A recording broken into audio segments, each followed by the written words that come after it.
podcast de sorcellerie.net. Mon nom est Dead Breeze et je suis en compagnie de Zelda. Allô Zelda! Ben bonjour, comment ça va? Ça va bien toi? Ben oui, ça va très bien, merci. Oui, donc aujourd'hui on est à l'épisode 41 et le sujet du jour c'est sa part d'ombre. Donc ce petit côté là, ténébreux qu'on a un petit peu en nous. Est-ce que tu veux nous donner un petit aperçu de ce que c'est? Mais bien sûr, en fait, ça part d'ombre. On sait que notre personnalité est faite de plusieurs traits de caractère. Et notre part d'ombre, c'est plus les traits de caractère qu'on aime moins, qu'on veut pas afficher, qu'on veut pas montrer au monde, qu'on ressent quand même qu'il est là, mais que la majorité d'entre nous, on refoule pour justement essayer de la cacher et j'irais même jusqu'à dire littéralement l'ignorer, la renier, renier son existence, tout simplement. Donc, il y a souvent, c'est des sentiments comme quand que on est un peu égoïste, quand on est agressif envers des personnes, quand on juge les personnes, quand que on est plus... on fait du racisme. Il y a beaucoup, beaucoup de sentiments comme ça, d'émotions comme ça, de traits de caractère que on ne veut pas ressentir parce que nous, on veut tout simplement bien paraître. Et c'est sûr que quand une personne tombe face à face avec notre partie plus ombragée, c'est sûr qu'on a peur de se faire juger lorsque elle le voit. Sa part d'ombre, c'est justement cette partie-là qui est cachée, qu'on veut cacher à tout prix. Cette partie-là, cette part d'ombre-là, en magie, elle sert, elle est utile à certains types de pratiques, évidemment. On le devine tous, c'est toutes des parties plus négatifs, plus néfastes, plus la magie plus noire, la sorcellerie basse, les énergies plus basses. Donc, ce type de vibration-là est très rattaché aux sentiments négatifs, donc à notre part d'ombre.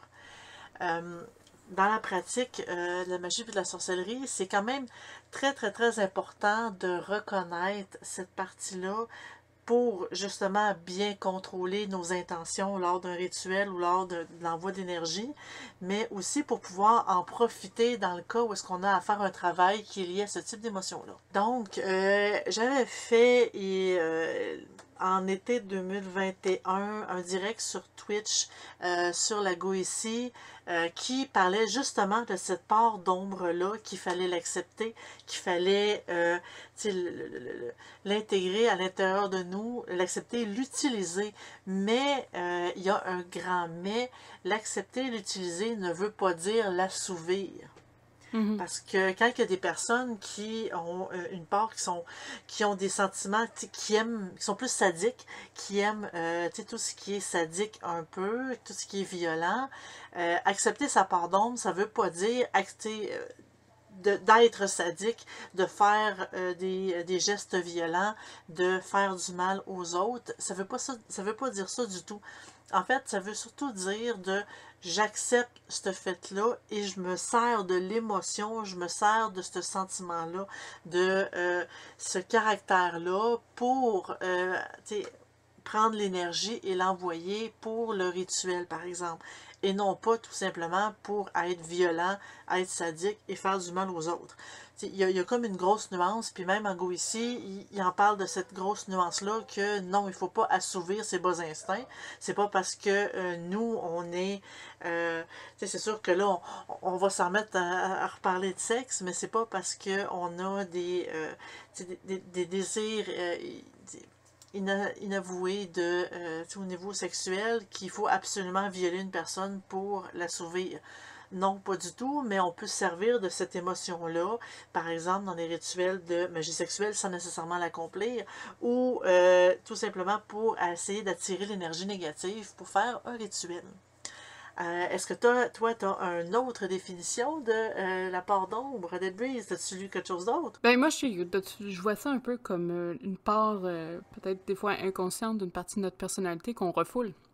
Pas nécessairement au côté pratique, magique, mais nécessairement au des trucs que, bon, creuser loin, loin, loin dans son petit aller chercher peut-être, oui, effectivement, quelques, comme on dit, des petites bébites dans la tête, là, mais il y a aussi des trucs que c'est aller chercher quelque chose qui est plus enfui, je sais pas, peut-être une grande tristesse qui est vraiment, vraiment creux en soi, essayer de décortiquer pourquoi qu'on aurait ça en nous. Pourquoi peut-être une frustration? Il y a peut-être des choses... Puis c'est pas en surface, c'est vraiment quelque chose de creux. Je sais que c'est un petit peu difficile à expliquer. C'est pas... ah, j'ai eu de la peine aujourd'hui, je suis pas contente d'une certaine décision, puis là, ma pardon me ressaute. Non, c'est quelque chose qui vient vous prendre par les tripes. Je pense que ceux qui ont vécu des expériences... parce qu'en anglais, je pense qu'ils parlent beaucoup de shadow work. Je pense que c'est la traduction qui se lie un peu plus à ça. C'est très... Si quelqu'un qui est intéressé là, à aller en détail au niveau de la part d'ombre, je sais que les travaux de Carl Jung? Je sais jamais comment il... Ouais. Carl Jung. Sont très poussés sur le sujet. Oui. Spécialement sur cette partie sombre là, de nous. Même si on est la personne qui est la plus éclatée de bonheur au monde, on a tous un petit côté refoulé, une petite part, un petit jardin secret, des fois un petit peu dark. Mais je pense que c'est important, juste pour même évoluer, d'essayer de creuser là-dedans, essayer de voir s'il n'y a pas des choses qu'on peut améliorer, qu'il n'y a pas des choses qu'on peut apprendre à vivre avec. Une grosse part, je pense, dans le travail avec cette part sombre de notre personnalité. C'est vraiment accepter que oui, on n'est pas fait de lumière extrême, mais on n'est pas parfait. Mais de savoir travailler avec ça aussi. Mais oui, effectivement, là, puis je pense que c'est une force, de toute façon, de pouvoir être bien lié avec cette part d'ombre-là, de l'accepter. Je pense que les travaux que vous faites au niveau de la sorcellerie et tout ça vont être un peu plus puissants, un peu plus contrôlés, parce que, bon, c'est une façon de contrôler sa propre personne. Plus on en connaît sur nous, plus c'est facile aussi. Bien sûr. Puis aussi le fait de, quand on a toujours tendance à vouloir cacher certaines émotions, certaines parties de notre personnalité, quand on veut manier l'énergie, on est comme moins à l'aise, on a comme peur. Et cet état-là de peur nous empêche vraiment de bien performer. Et quand on veut s'améliorer, ça veut pas dire littéralement d'éliminer sa part d'ombre, parce que ça, c'est littéralement impossible à faire. Il faut tout simplement l'accepter, sans nécessairement avoir besoin d'en parler ouvertement puis de le crier sur tous les toits, mais tout simplement tu sais, comme de l'accepter puis d'apprendre à vivre avec, sans vraiment avoir besoin de le cacher.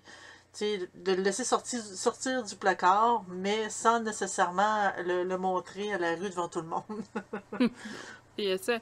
Puis c'est faux aussi. Il y a des gens qui vont penser que, bon, sa part d'ombre, c'est juste dans la pratique qu'il va faire des trucs dark. Non, ça a zéro rapport avec ça.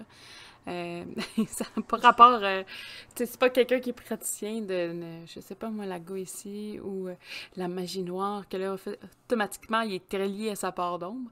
C'est vraiment quelque chose de plus psychologique, de plus profond.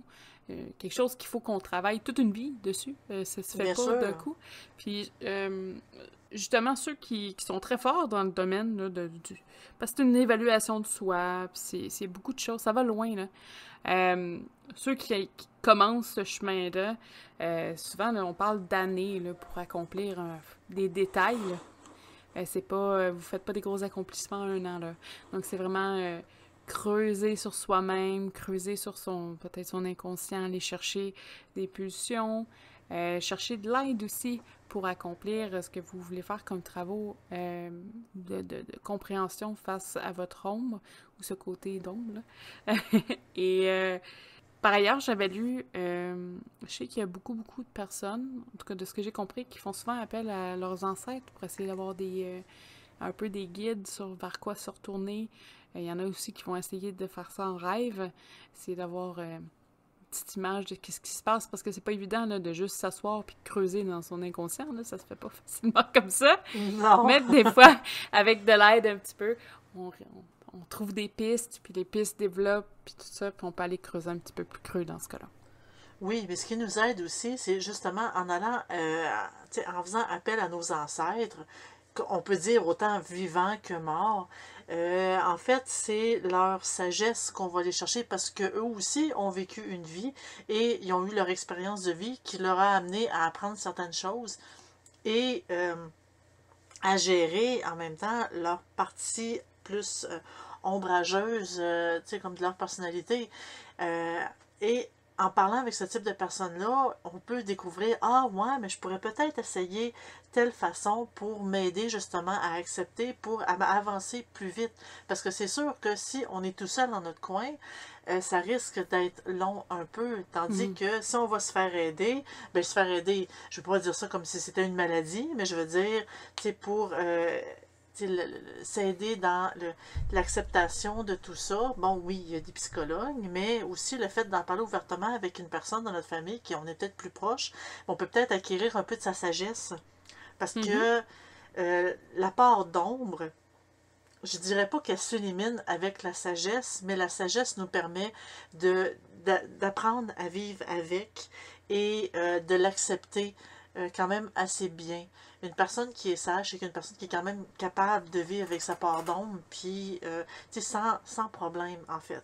Parce que c'est pas parce qu'une personne est un grand praticien de magie, ben, je dis magie blanche, là, mais je veux dire, c'est comme de, de, de bonne sorcellerie, de bonne magie, qu'elle n'a pas de partie d'ombre, c'est Il totalement y a faux. personne qui est pur. Ah, ouais, pantoute, pantoute. Puis il y a personne qui est genre ultra dark, tu sais, pas imparfait, là, mais je sais qu'en dans les esprits ils Non. vont dire ça, les imparfaits, mais dans le fond, ultra dark, puis pas ténébreux, je peux te dire ça. En tout cas, bref, dark, tu sais, il y a personne qui est ultra un ou ultra l'autre, c'est un peu le principe du yin puis du yang, Ultra hein. noir. Mais non, pas du tout. Parce Non? que, tu sais, mettons, Non, mais je veux dire, faisons t'es une. obligé d'avoir une partie de un dans l'autre, peu importe, là. Exactement, tu sais, faisons un parallèle avec notre petit côté geek à moi puis à Dead Breeze. Tu sais, prenons un parallèle avec Star Wars. Darth Vader, lui, on le voit comme étant le méchant extrême, tu sais, comme il est méchant, puis lui, sa part d'ombre prend toute la place. Mais il y a quand même un côté lumineux en lui qu'on voit nécessairement à la fin. Mais reste que, même au début, si on suit tout aussi bien la série que moi et Dead Breeze, on Et suit, dans le on bon voit ordre. dans le bon ordre, bien sûr, c'est important quand même. Mais on voit que dès le départ, quand il était bon, il avait sa part d'ombre. Et sa part d'ombre, mal gérée, a vraiment fait en sorte qu'elle s'est amplifiée et il est devenu ce qu'il est. Parce que justement, quand on refuse, quand on le refoule, quand on veut pas en parler, quand on veut pas essayer de le reconnaître puis de l'accepter, ben souvent ça commence à prendre toute la place puis on perd le contrôle un peu. Fait que ça, c'est simplement un petit parallèle geek, mais Mais je tout peux ça donner un pour dire, exemple personnel sur quelque chose oui, qui a par rapport à ça. Puis je pense que j'en ai parlé une fois sur le salon Discord. En fait, juste donner une idée, il m'est déjà arrivé une situation où je me suis sentie attaquée. C'est rare que je me sens attaquée, là, mais attaquée de façon occulte. Et je suis tombée en mode défense. Et il y a une espèce de colère, je sais pas comment la décrire, une bouffée de chaleur. C'était, je suis pas quelqu'un de colérique du tout de nature, mais c'était une frustration, une colère, un mix de plein de choses, mais que je sentais qui était là pour me protéger d'un côté. Moi, je me dis que je suis quand même pas en train de vivre une entité là, qui est en train de me posséder pour me baquer. Non. Mais, mais cette colère-là, cette frustration-là, elle sort de quelque part. Donc, au fil du temps, pas, il a fallu que je travaille un peu sur moi-même, savoir où c'est que ça devient, cette petite part-là. Parce que autant que ça faisait, bon, protection, tout ça, ça faisait aussi peur de dire, wow, ça sort de où? C'est quoi ce truc-là? Donc, il y a une façon aussi de dire, bon, ben, il faut apprivoiser. Cette partie-là fait partie de moi.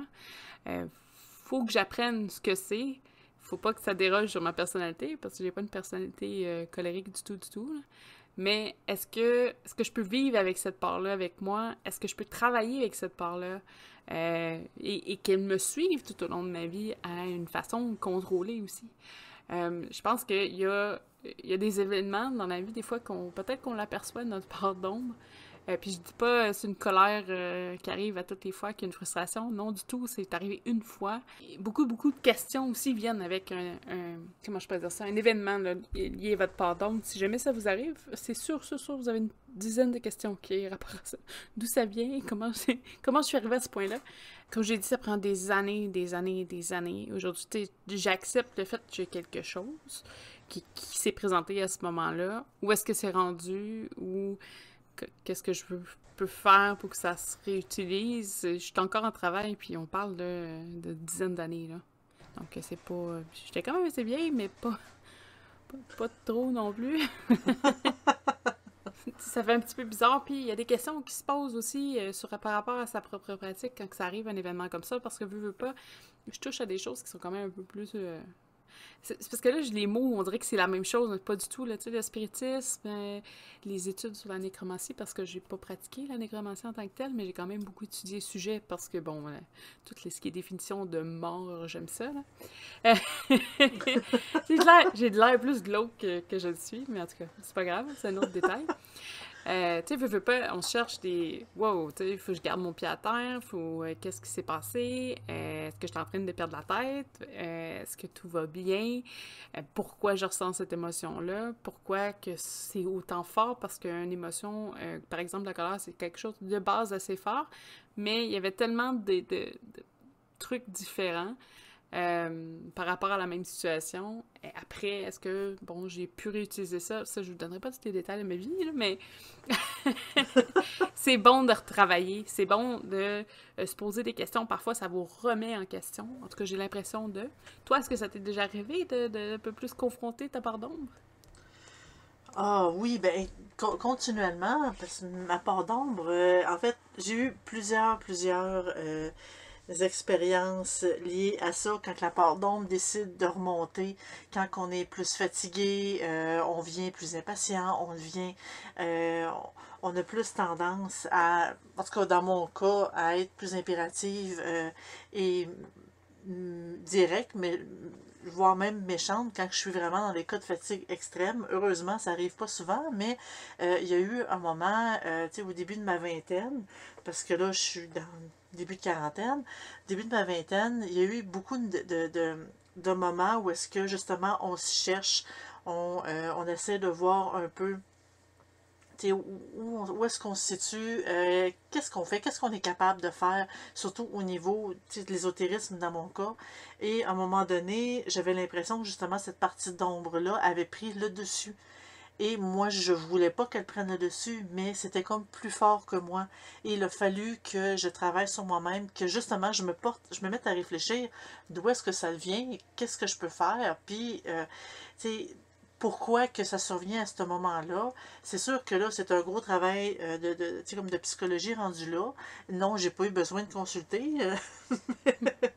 Mais tout ça pour dire que avec justement les expériences, autant de tout ça que tu sais, les expériences qu'on a dans la vie de tous les jours, m'a permis, de ma part, à apprendre à gérer ma partie d'ombre et être capable de, bon, regarde, je sais qu'elle est là, je sais quoi faire pour pas qu'elle sorte un petit peu trop. Tu sais, si à un moment donné que je commence à sentir que justement le thermomètre commence à monter, ben je me retire moi-même pour justement éviter qu'elle sorte avec un petit peu trop de puissance.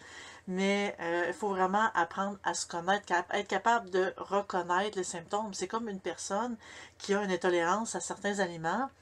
Elle peut en manger un petit peu, mais rendue à une certaine quantité, elle commence à avoir des symptômes physiques très désagréables.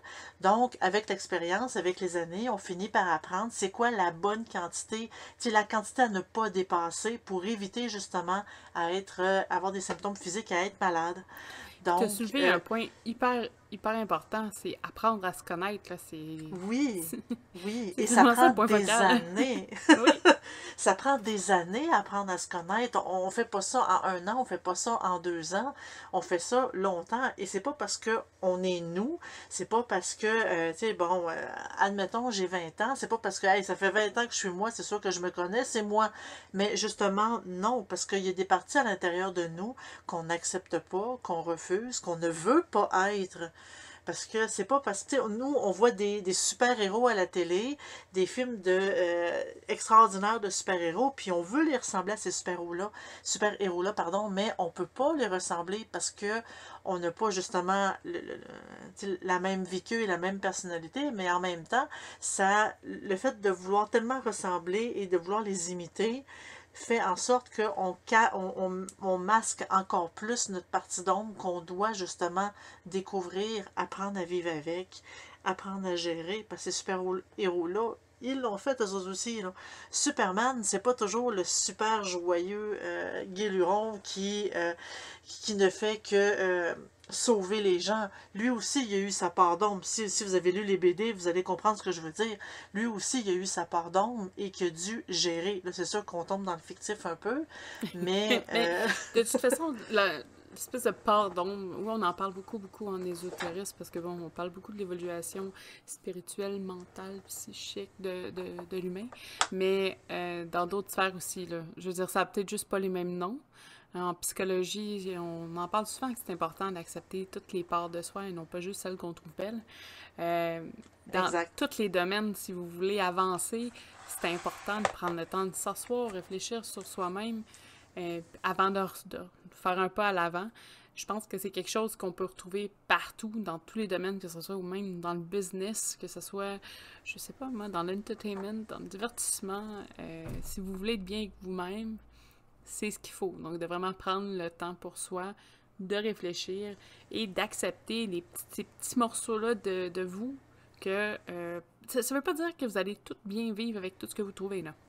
Il y a peut-être des Non. choses que faites oh, ça m'a attiré puis c'est pas supposé ou selon mes C'est pas valeurs, c'est supposé pas supposé. m'attirer.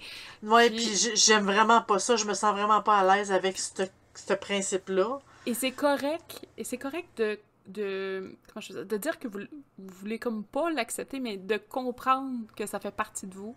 Tu sais, il y a une chose de vraiment juste accepter le fait que, sans nécessairement l'exécuter. Ce que tu aurais C'est expliqué un petit ça. peu plus tôt avec Ben, les idées, plus tôt avec les idées un peu plus précises, là, mais je veux dire, il y a toujours une différence entre comprendre que, bon, vous, c'est quelque chose que, bon, vous sentez une attirance, un attrait, ça peut être un intérêt sur... Je sais pas, par exemple, moi, j'aime beaucoup la nécromancie, mais je vous donne un exemple qui marche pas, là. Mais j'aime beaucoup la nécromancie, mais je suis pas supposée aimer ça. C'est correct d'accepter d'aimer le projet sans nécessairement entamer la démarche. Donc, je pense qu'il y a une partie aussi de ça, que des petits... Puis là, on y va dans du soft, ça peut aller loin, là.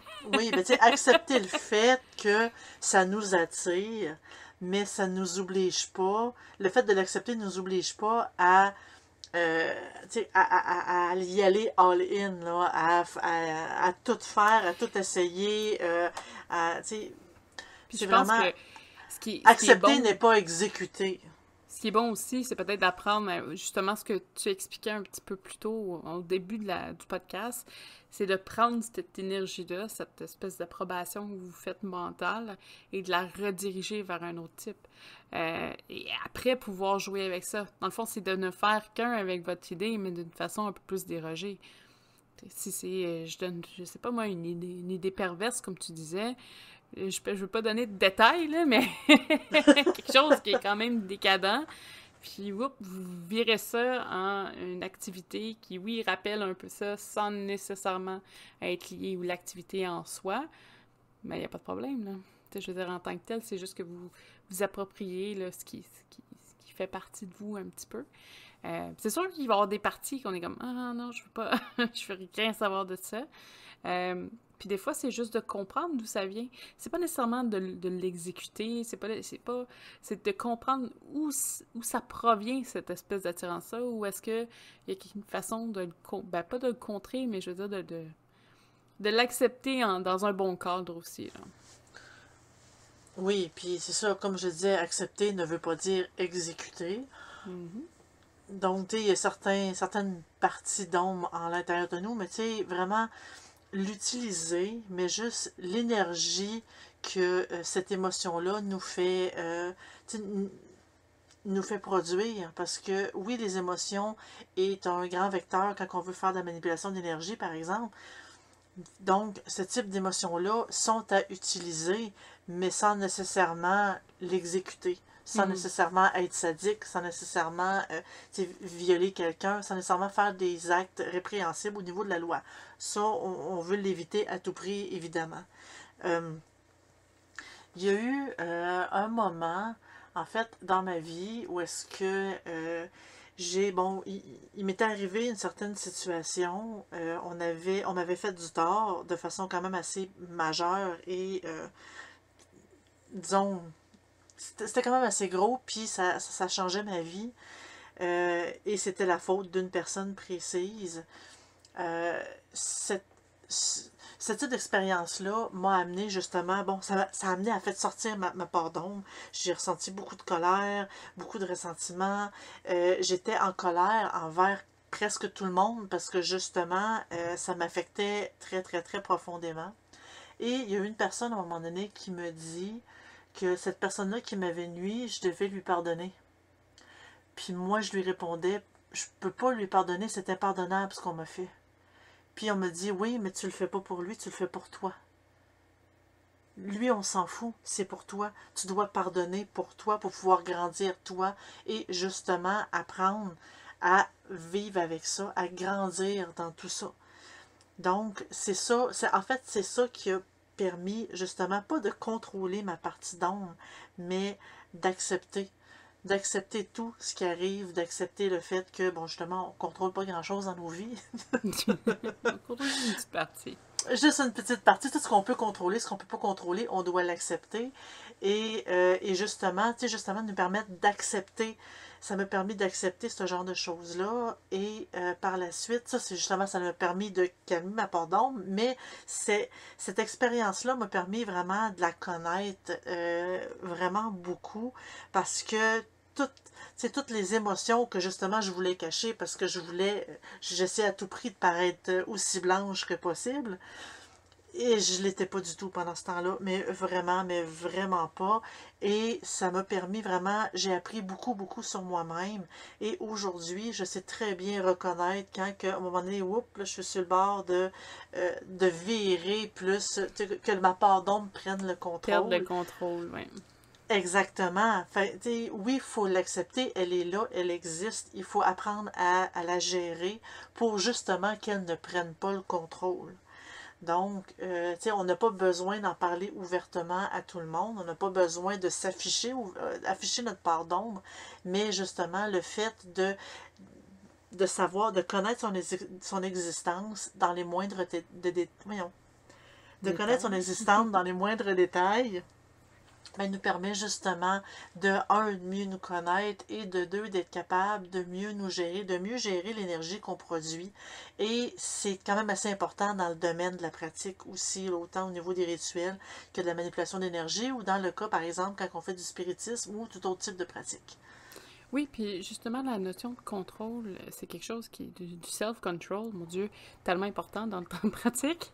Puis justement, quand vous connaissez un peu plus vos pardons, quand il y a des débordements, vous êtes un peu plus capable de ressaisir, de reprendre le contrôle, euh, Oui. de tout. Je peux pas dire comme d'avoir une confiance dans son environnement parce que vous avez le contrôle dessus, mais c'est pas loin. C'est pas loin. Par exemple, je sais, quand je fais une séance, on en a parlé dans les protections, je sais qu'à un certain point, si j'ai le contrôle, il n'y a pas rien de mauvais qui va se passer parce que je suis en contrôle de moi-même. J'ai pas, j'ai pas de peur, j'ai pas de crainte. Puis si jamais il y a des dépassements au niveau des personnes qui sont présentes, parce que souvent c'est des séances de groupe, je suis capable de retracer. C'est sûr qu'il y a une certaine part de confiance, mais savoir que au coup d'un peu de peur, je peux tout perdre, c'est un peu... faut que tu Ouais. saches te contrôler, parce que bon, sinon, les bébites peuvent ressortir, comme on dit ici, rapidement, puis c'est là que Mais ça devient, ça tourne au vinaigre. C'est Donc, ça, mais il n'y a pas de peur parasite, il n'y a pas de pensée non, non. parasite, il n'y a pas d'émotion parasite. Quand on se connaît, on sait très bien que c'est là, puis ça ne viendra pas nous nuire, ça ne viendra pas nous déconcentrer quand on essaie de se concentrer sur quelque chose. Donc, de là l'importance de justement connaître sa partie d'ombre, de l'accepter, surtout, sans nécessairement l'exécuter. Et dans les cas où est-ce que, je ne sais pas, les pratiques plus noires vous intéressent, bien, l'utiliser. Mais utiliser plus l'énergie qui est liée à l'émotion de votre partie plus ombrageuse. Mhm. Je pense qu'on a fait un petit peu le tour du sujet. Est-ce que tu avais autre chose à rajouter? Non, moi, j'ai absolument rien à rajouter. On vous encourage de venir nous encourager sur les Patreons. Vous avez accès à plusieurs bonnies, là. Vous pouvez aussi nous suivre les samedis, ça reprend bientôt, probablement quand cet épisode-là va être en ligne, ça va être déjà en cours. C'est Oui. pour les live streams, donc il y a moi ou Zedda qui fait des vidéos tous les samedis matins, 8h30 au Québec, 2h30 en France, ou en Europe en tout cas. Chaque samedi. On a aussi les activités sur le site qui devraient reprendre là, quand même avec la fin des fêtes de Noël.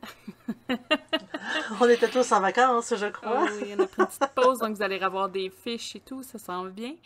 On prend toujours preneuse de suggestions. Vous avez des suggestions, vous pouvez venir directement nous les annoncer sur le Discord. Vous pouvez aller sur le site, sur le Facebook. On est rejoignable aussi sur YouTube. Vous pouvez écouter le podcast soit sur YouTube avec la petite vidéo ou sinon sur plein de plateformes intéressantes comme Spotify, Apple Cast, Google Cast et Podcast Radio. Je pense qu'on a vu cette semaine. Donc, amusez-vous là-dessus. Toutefois, si vous avez un commentaire à laisser pour le podcast, on vous conseille au moins de passer soit par YouTube, parce qu'il y en a, des fois, on ne va pas nécessairement voir ou on ne les voit pas passer. YouTube et Spotify, on les voit quand même assez vite. Les autres, on les voit moins. Je sais que je pense que c'est pas un problème, mais j'ai pas vu de commentaires, mais des fois, je fais le tour, là. On les voit rarement. Oui. Puis si vous avez apprécié ce podcast ou les autres, vous pouvez tout simplement mettre un j'aime dessus. On apprécie toujours savoir que ce qu'on a fait a été apprécié. Donc, sur ça, on vous souhaite une excellente semaine et on se revoit la semaine prochaine. Bye!